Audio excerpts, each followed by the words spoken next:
Sir sir யாதவர்கள் வாக்கு வந்து யாதவர்கள் எங்கெங்கு எந்தெந்த கட்சிகளின் சார்பாக நிறுத்தப்பட்டிருக்கிறார்களோ அவர்களுக்கு கொடுக்கப்படும் சார். அதுதான் முதல் இது சார். ரெண்டாவது என்னென்னா, நாங்கள் எங்களோட இதில் என்ன டிசைட் பண்ணியிருக்கிறோன்னா சொல்லியிருக்கிறோன்னா, அதாவது இல்லை எங்கெங்கே உள்ள தொகுதிகளில் கொடுக்கப்பட வேண்டும்.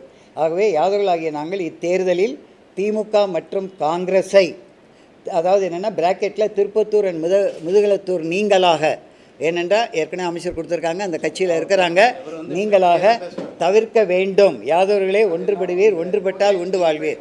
ஏனென்றால் இருங்க நான் சொல்லிக்கிறேன். ஏனென்றால் நாங்கள் பேசுவது சாமானிய யாதவர்களுக்காக. அதையும் நான் சொல்லிக்கிறேன்.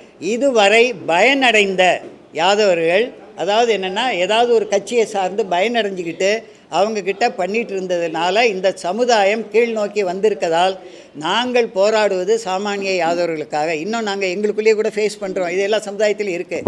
ஆகவே எங்கள் வாக்கு எங்கெங்கே யாதவர்கள் நிற்கிறார்களோ பிரதான கட்சிகள், அதாவது நீங்கள் கேட்டிங்கல்ல, பிரதான கட்சிகளாகிய என்னென்னா என்டிஏ கூட்டணி 8 சீட் கொடுத்துருக்குது, நாம் தமிழர் கட்சி 8 சீட்டு கொடுத்து எங்களுக்கு உரிய பிரதிநிதித்துவம் கொடுத்துருக்குது. ஆகவே அவர்களுக்கு நாங்கள் முக்கியத்துவம் கொடுத்து எங்கள் யாதவ சமுதாய மக்களை வாக்களிக்குமாறு கேட்டுக்கொள்கிறோம். அதில் ஏனென்றால் நம்பர் 1. அடுத்ததாக சென்னையிலோ எங்கேயுமே எங்களுக்கு உரிய பிரதிநிதித்துவம், சவுத் வெஸ்ட் ஈஸ்ட் நார்த் எங்கேயுமே உரிய பிரதிநிதித்துவம் கொடுக்காத டிஎம்கேவுக்கும் காங்கிரஸும் சார்ந்த ஐஎன்டிஏ கூட்டணிக்கு யாதவர்கள் வாக்களிக்க மாட்டார்கள். அவ்வளோ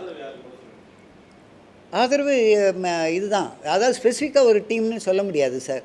அவங்க கொடுத்துருக்காங்க, அங்கங்கே உள்ள எங்கள் கேண்டிடேட்டை நாங்கள் ஜெயிக்க வைக்கிறதுக்கு பாடுபடுறோம், அவ்வளோதான். ஏன்னா நாங்கள் ஸ்பெசிஃபிக்காக ஒரு டீம்னு சொல்ல முடியாது சார் அதில். ஏன்னா யாதவர்கள் பல கட்சியிலையும் இருக்காங்க.